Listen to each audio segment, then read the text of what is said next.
next is Elizabeth Schultz, and I'm trying to think how many years it's been, Beth? 1967.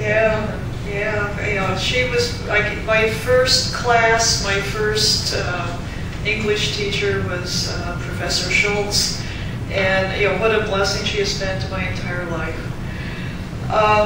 And those of you who are not familiar with her distinguished career, she has had Fulbrights to China recently, has a wonderful book on Moby Dick, and just dozens of travels and experiences and honors. PhD from Michigan. The book she is going to read from began in the 1950s, even before our time together. And she had spent that time on the Hoopa Valley Indian Reservation.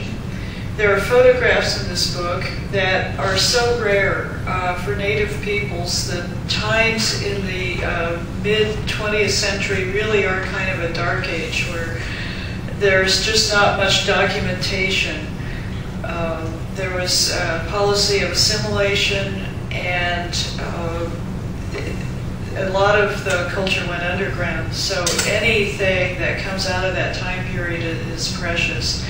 And Beth was out in Hoopa Valley during one summer working with a Quaker relief agency, and the elders must have noticed what an unusual person she was, because they blessed her with some stories.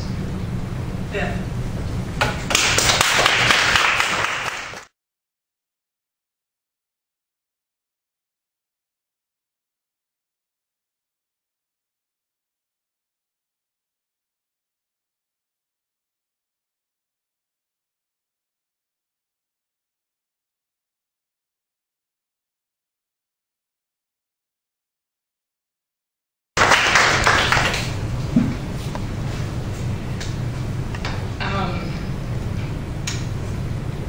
My relationship with Denise Lowe has been one of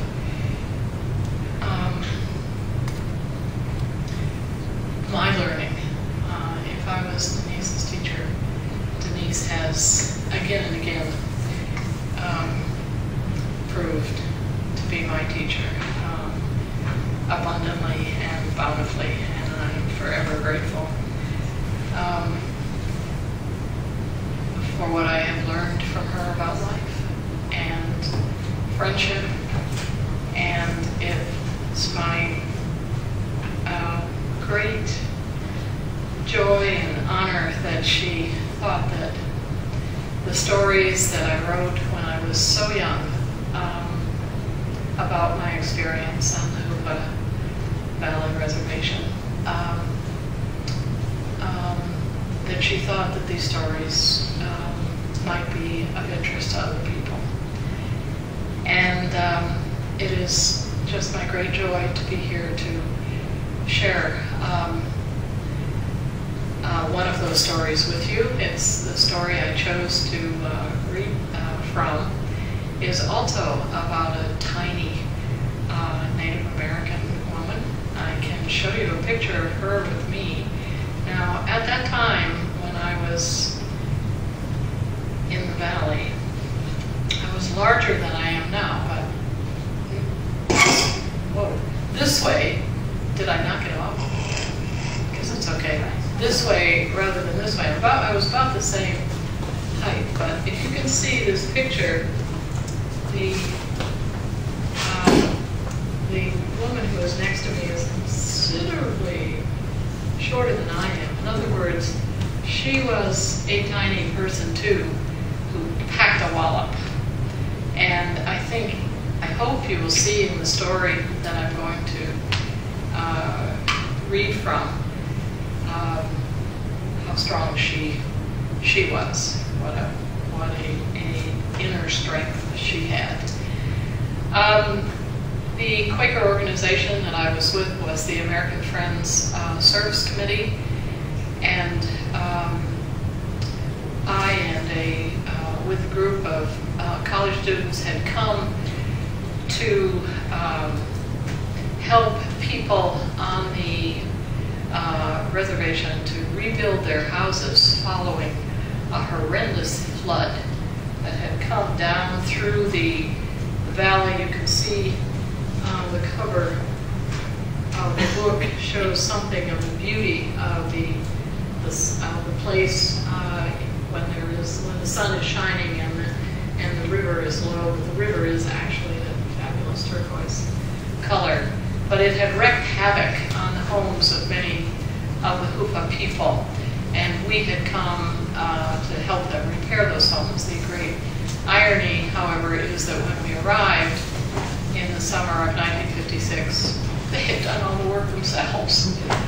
They had done all the painting. They had done all the repair work. We found other things to do, and some of us became very good friends. All right. I'm reading from the first story, which is actually called The River. That last winter was the worst. The river swelled with the snows until it surged over its sides and submerged the low center of the valley and its trees. It swirled chickens and coops up into its midstream, and wheelbarrows and boxes and bed springs. It smashed down the sawdust burners by the mill and swept through the bridge. It entered windows and cupboards. Loretta Jessie, who was old, said it must have been some evil in the valley that made the bad spirit in the river rage so. It took away the God's house, which was made in the first time by the old people. It was made with red cedar brought down from the far forest. The old people called the house long-lasting, like the spirits and the gods. In the rich red wood, there had never been any wormholes. Loretta Jessie said later that during this time, when the river was the worst, she saw a horse, white like fresh mist, moving.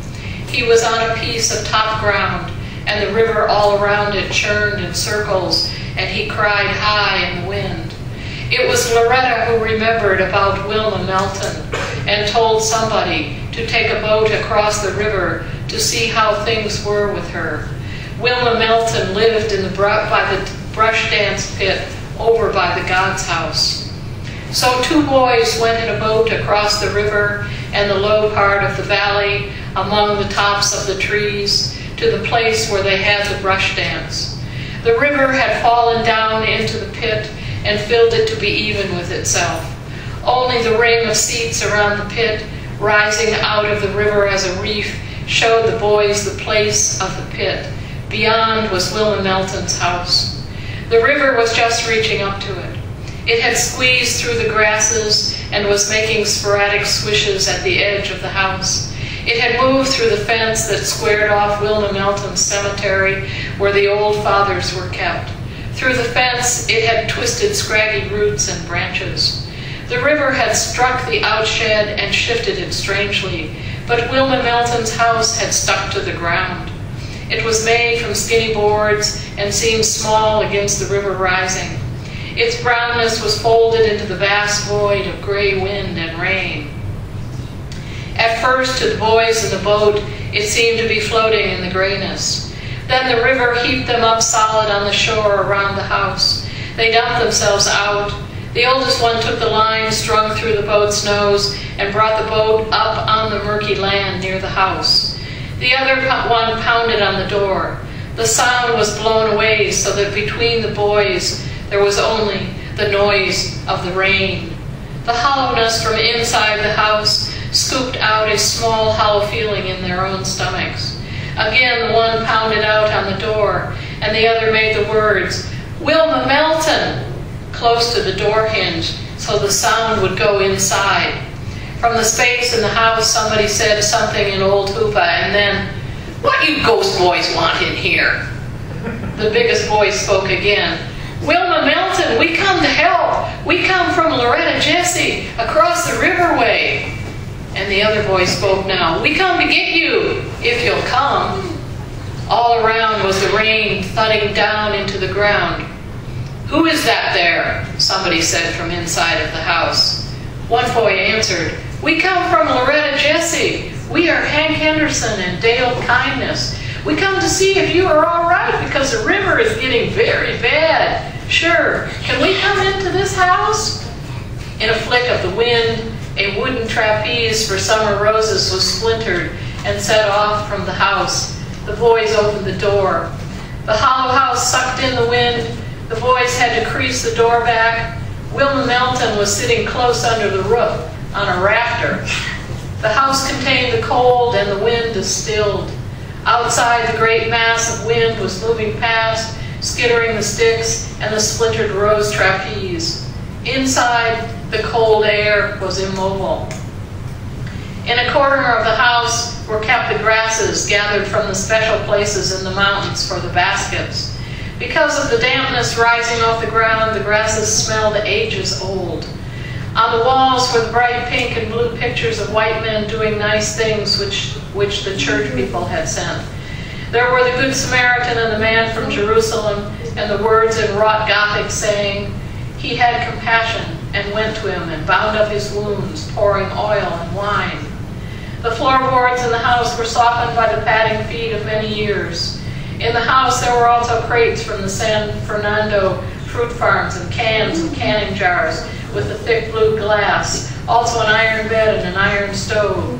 It was by standing on a crate put on top of the stove that Wilma Melton had gotten up to the rafter. The older voice spoke. "Wilma Melton, are you all right now? We was wondering. We got the boat. We better go quick before the river rises up too much more. Loretta Jesse sent us out." "You get out over here," said Wilma Melton from the rafter. "By that bed, I look at you good to see if you got real teeth." Again, the older voice spoke. "You got anything like old porcupine hats or stuff that ought to better go out with us?" He was standing stiff with his arms straight down. "I see now you are Hank Henderson and Dale Kindness. I know your old father is an old horsemeat Henderson and the cousin, but he is no good. You are not the spirits. I prayed to Jesus for somebody come. I've been with the spirits a long time now. Maybe I begin to get scared of that spirit in the river. They say in the church people's book, you get scared, you pray to Jesus, that things get to be all right." Wilma Melton shoved herself slowly down from the rafter to the crate, to the stove. She stood on the front burner and listened with her silence to the shifting sounds outside the house. Wilma Melton was a small shape.